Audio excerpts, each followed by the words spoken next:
Go ahead, Tariq. Yes. Yes. So the topic is America a white supremacist country? Not only is America a white supremacist country, we live in a complete white supremacist world. The whole entire planet is completely dominated in all areas of activity by systematic white supremacy. Not only is white supremacy a system, white supremacy is a religion, and I'm going to prove that on today's show. And in a religion, there has to be a God, there has to be a devil. White people who believe in white supremacy have made themselves into the gods. Black people are the devil, and there is no beginning and or end to this system of mistreatment of black people.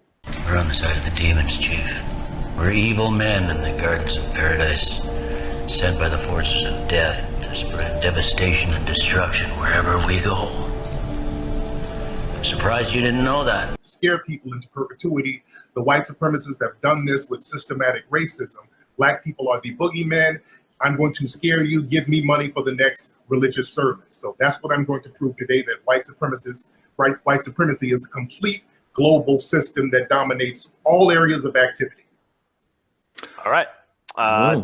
Go ahead and respond, Jared. Well, I'm fascinated to hear that white supremacy dominates the world. I suppose that means that white supremacy dominates Japan and Korea, China, all of these countries that are being extremely successful and are better than white countries in export balances, in the kinds of standard of living that they're achieving.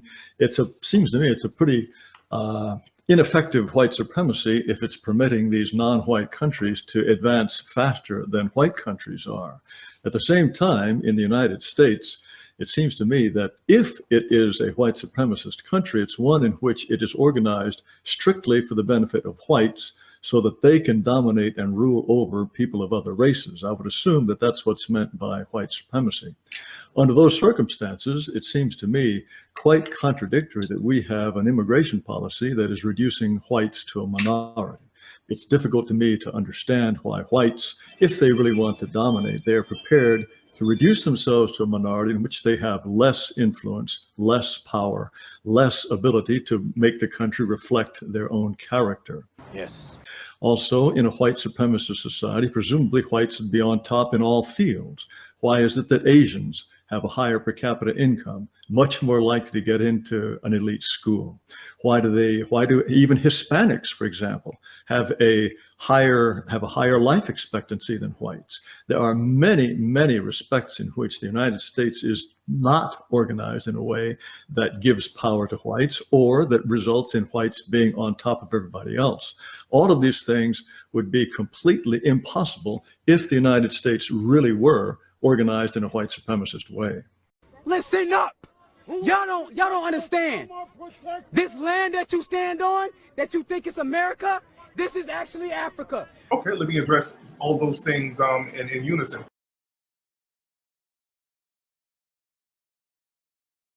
First, you said if we were in a white supremacist world, places in Asia like Japan, China, and Korea would not be doing better than white supremacist nations. Understand, China, Korea, Japan, and all the Asian nations are completely dependent and under the subjugation of white supremacy. There was an old saying in the United States, you don't have a Chinaman's chance in hell. They are allowed to thrive by the white supremacists. They can stop them from thriving at the drop of a hat. As a matter of fact, speaking of Japan, they blew up Japan at one point and then helped them get rebuilt back together. So the white supremacists dominate those Asian nations. Let's talk about Korea. We're talking about blowing up Korea right now because Korea is not playing ball, so to speak, and they just put trade sanctions on North Korea. So they can put sanctions on countries, they can blow up countries, they can do anything they want to countries, could create computer glitches, do anything they want to destroy these nations anytime they feel. They let them thrive, and the operative term is let. Here in America, for a long time, Asians were looked down upon. Then all of a sudden, when they had the civil rights movement in the 1960s, Asians became the model minority because white supremacists elevated the Asians to undercut any type of black progress. So any progress that an Asian nation is doing, they are allowed to. Asians, as a matter of fact, some Asians have been looked at as honorary Nazis by Hitler. He looked at some of them as honorary Nazis. So again, the operative word is allow. gracious. So China is advancing, or Japan has done well, simply because the white nations, I assume you mean the United States, or are Germany, Sweden, Denmark, we're all in it together to let China progress? We're all in it together to let Korea and Japan progress? Or is it just the United States? Are we the top dog, or do we have to consult with anybody else in order to let the Chinese go on to eventually become a larger economy than ourselves? Well, we know that China was still dominated and it was colonized by Britain until fairly recently, the economic hub of China. 19th century.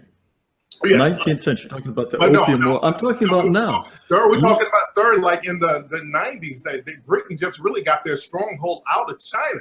So when I talk about white supremacy, I'm not just talking about the United States.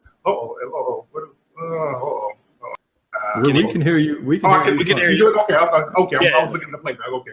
No worries. Go ahead. Okay. But like I said, Britain just got their foothold out of China directly. They were directly colonizing it.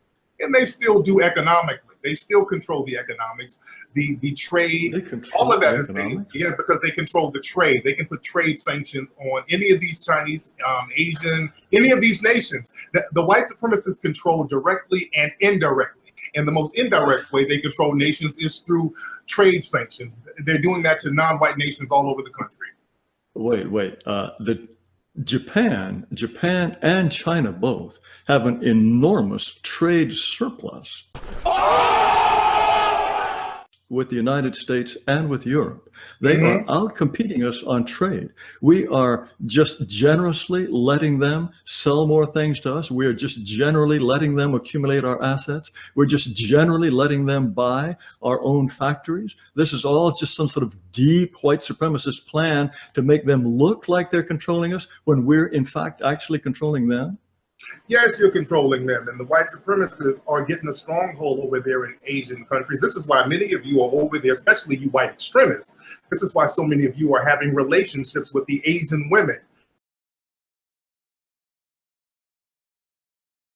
You guys you look at some of the big top white supremacist corporation owners, many of these guys, the Rupert Murdochs, all of these people are tied in with these Asians and Eurasians. Look at Trump. Trump has a Eurasian. So there's always been that connection. You allow them to thrive, and you can stop it at any time you want to. Really? Oh, you mean, how would the United States stop China from increasing its economy? How would we do that? Well, you can just put trade sanctions on them. You can stop them by putting trade sanctions on them, or you can just blow them up. Look, we have tried to put trade sanctions on North Korea, which is a tiny, small economy, and they still don't do what we want them to do. They have continued to develop their nuclear weapons. If North Korea, which is a tiny, insignificant country, can thumb its nose at the United States and continue developing nuclear weapons, despite our telling them not to, it seems to me we have a very, very feeble white supremacist world order.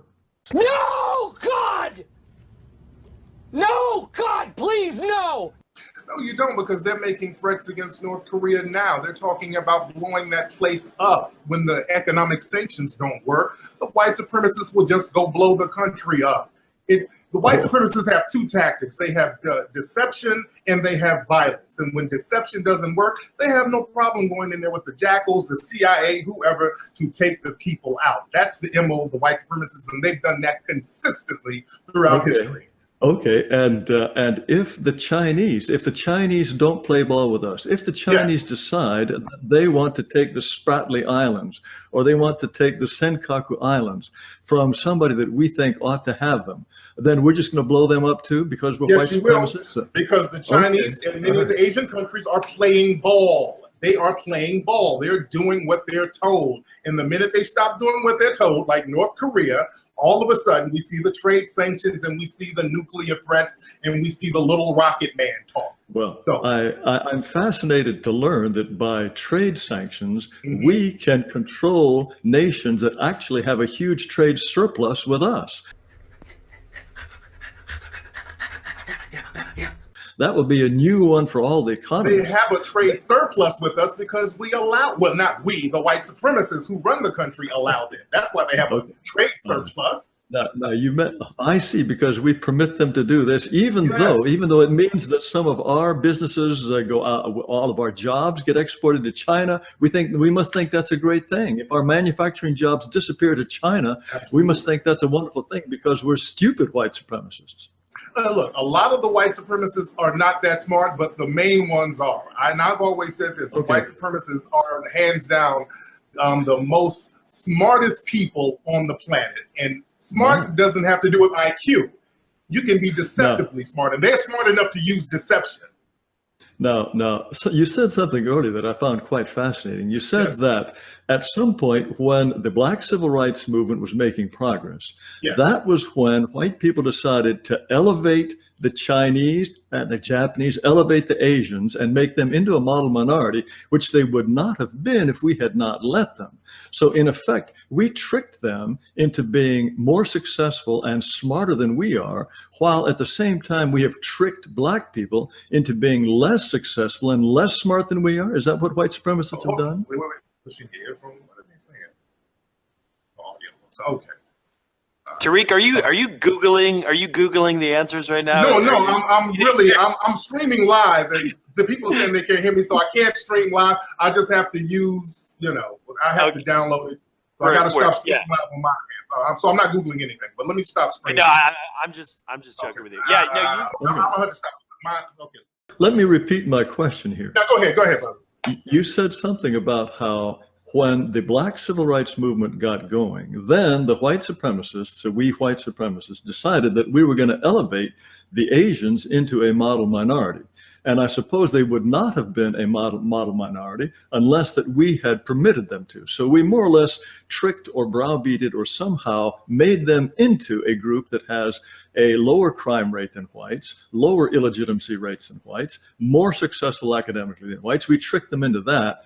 Whereas in the case of Black people, we tricked them into having a higher crime rate and a higher illegitimacy rate and a higher poverty rate. Does that pretty much summarize your view? Well, the thing is, Jared, even before the Civil Rights Movement, the Asians had a low crime rate and Black people had a low crime rate, but you still had the yellow peril. You still dominated and mistreated them and used coded language and not so coded language to disparage them openly. Wait, I want to get back to this model minority stuff. That's where I'm going with it. That's where I'm going with it. Before they were the model minorities, the crime rate was low with people of Asian descent. They weren't committing crimes. They didn't have out of wedlock babies. They were just doing their thing. Nothing changed with them.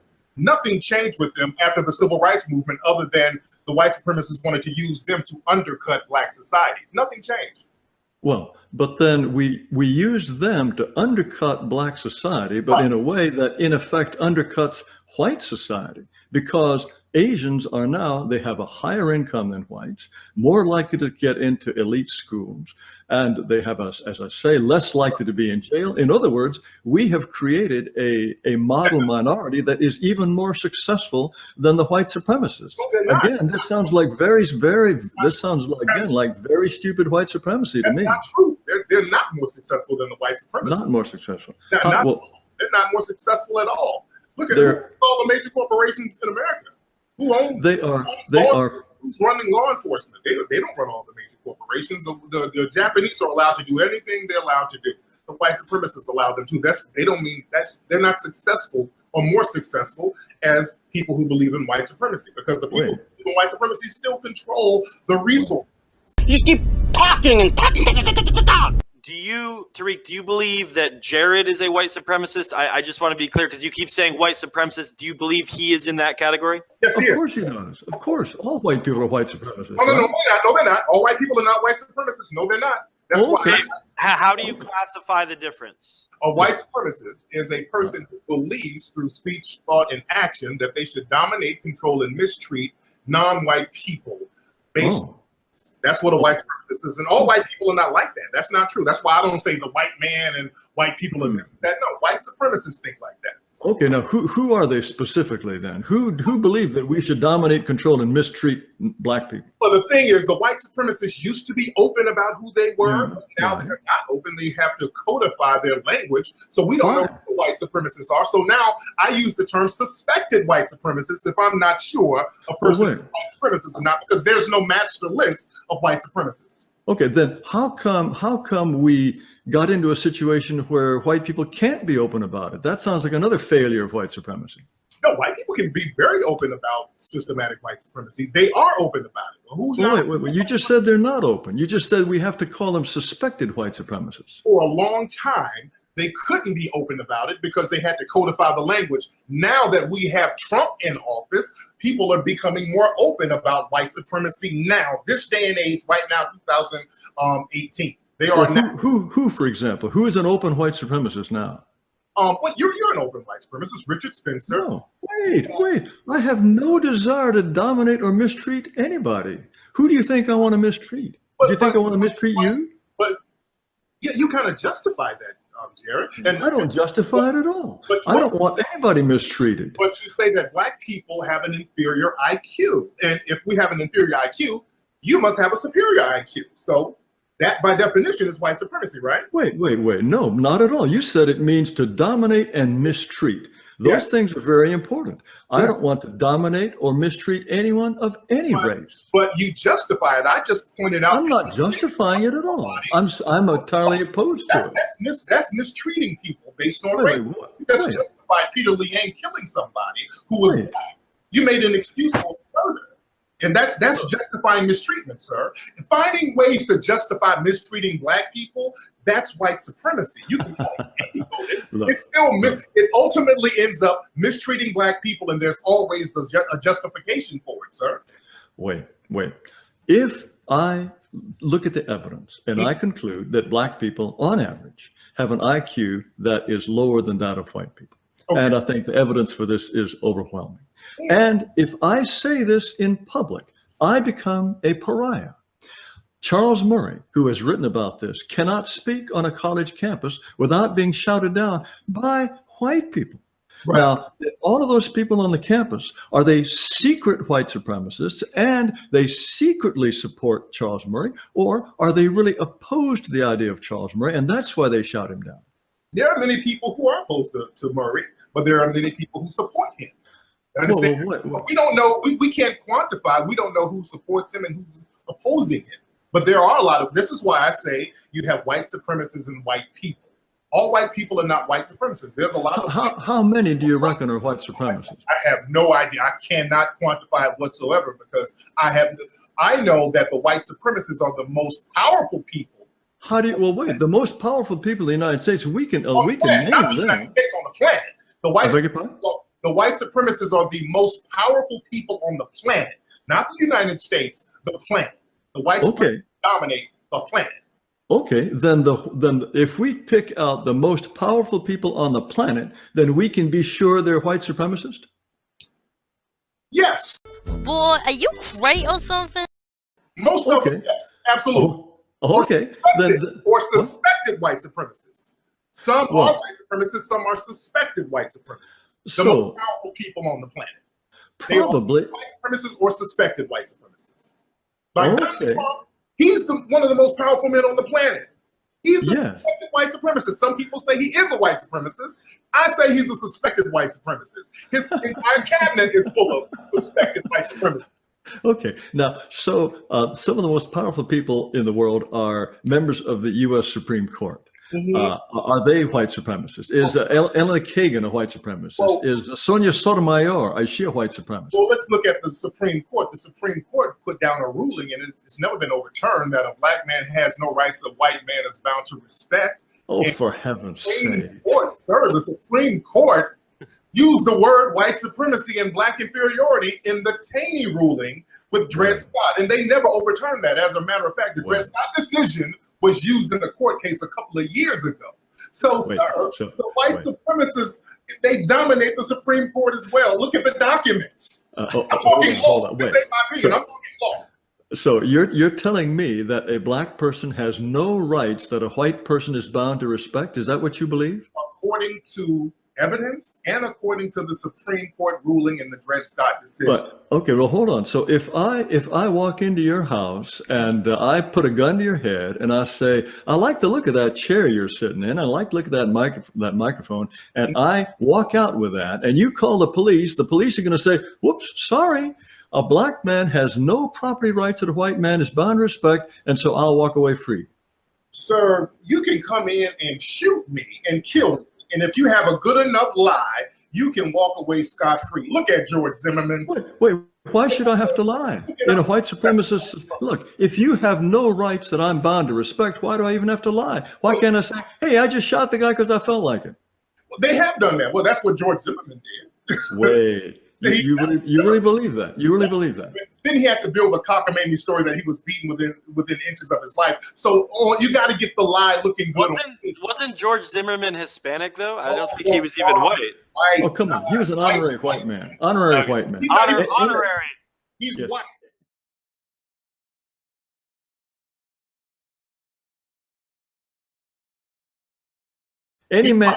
Anybody who attacks a black person's an honorary white man, right? Come on, that's what it boils down to. A policeman, a black policeman who shoots a black person is an honorary white man. That's another deception tactic. That's a deception tactic where you temporarily deny whiteness. All of a sudden, he's not white no more. I'm not white. I'm Jewish. I'm not white. I'm Native American. I'm not white. I'm Hispanic. Oh, that's a okay. Okay, so why are the white supremacists the ones who are so smart and who are able to rule, whereas the nice white people are unable to rule? Why is that? We would like to know that too, and that's the problem. The white supremacists are smarter than the non-whites, and they're smarter than the white people who don't believe in white supremacy. I will give you that. I'll concede that. The white supremacists are very, very smart, and I learned that years ago, being around white supremacists and just really talking to them. I said, these people are pretty damn smart, and I got to give it to them. Okay, who are these people? I'd like some names. Well, I don't know. I was with a tour guide in Samoa. It was a white dude. And I was talking to him, and I realized he was a white supremacist based on some of the little coded words he was saying about the local people. But he was very smart, and it really dawned on me how smart white supremacists are and how they get their hooks into certain societies. Because he went to Samoa, and he had sex with a lot of the women there and had different children so he could own land.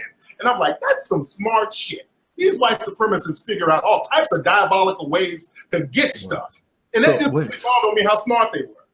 Wait, so this tour guide was diabolically smart, but he's making a living as a tour guide in Samoa? In Samoa, and he had all types of land and the whole thing. So this guy was living the life. He's living in a tropical paradise, chilling. And he's just a tour guide talking about butterflies and leaves. And I'm thinking, but every time, you know what? Every time I would ask him about the race of the people and all that, then he would play dumb.